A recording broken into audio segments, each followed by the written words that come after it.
believing more and more that this couldn't have been done just by two people here. And they still under the belief also as well, Neil, that they most likely were planning another attack. Maybe they came back to the house to go out someplace else. They don't know. It's part of the investigation. But what's interesting to me is they say you don't go back to the house unless you have a reason, because you know you'll be traced there very quickly, Neil. Yeah, and you have a lot of other stuff there, weaponry and what have you. Adam, thank you very, very much. Absolutely. Great reporting, as always.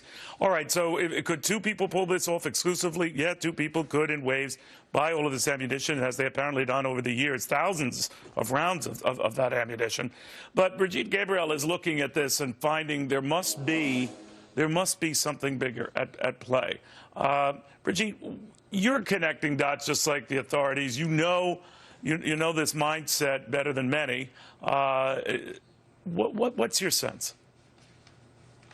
Well, they certainly had people to help them out. There's no way they could have organized this by themselves, not on his salary, not to buy all the materials that they needed. They obviously had guidance on exactly what type of bullets to use, what type of guns to use, how to carry on the attack, even down to carrying on cameras on their bodies so they can shoot the attack and then post it, upload it up to ISIS. Well, there's a debate about that part, Brigitte. There's a debate about whether they ever had to go cameras on them at the time of the attack or they had them at all. They did have the casings for them. You're right about that.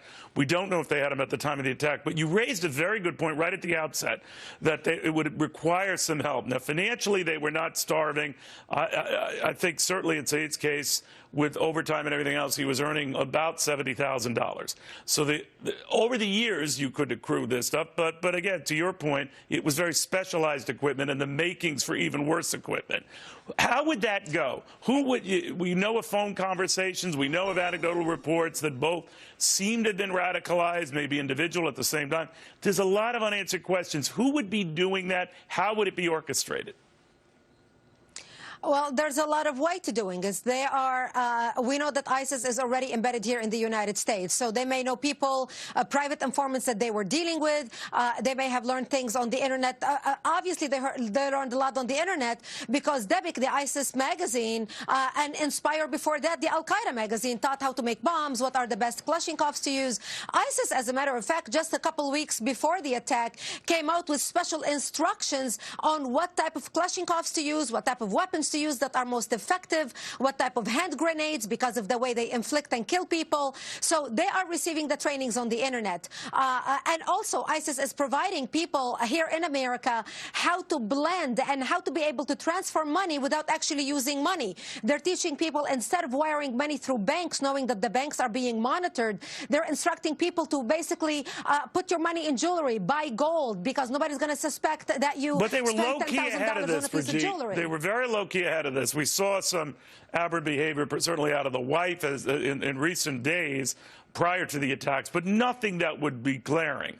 So is that a strategy? Be invisible, don't be recognizable. You know, you might be doing something in your garage, you might catch the attention of neighbors, but don't do anything that dramatizes yourself.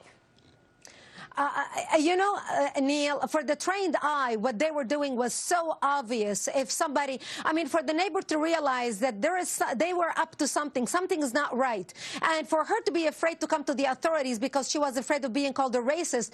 We know when someone sees this suspicious activity, we know about it. And she'd be held anonymously. I don't know what her fear was. No one would, whatever it is done. Right. And this is why it's important for people to trust their instinct. We at Act for America just launched a program called Open Eyes Save Lives. So I encourage people to go to our website, actforamerica.org, and sign up to receive the information. We have to be the eyes and ears in our community and be attuned as to what we're looking at. All right, Brigitte, thank you very, very much. Good seeing you again.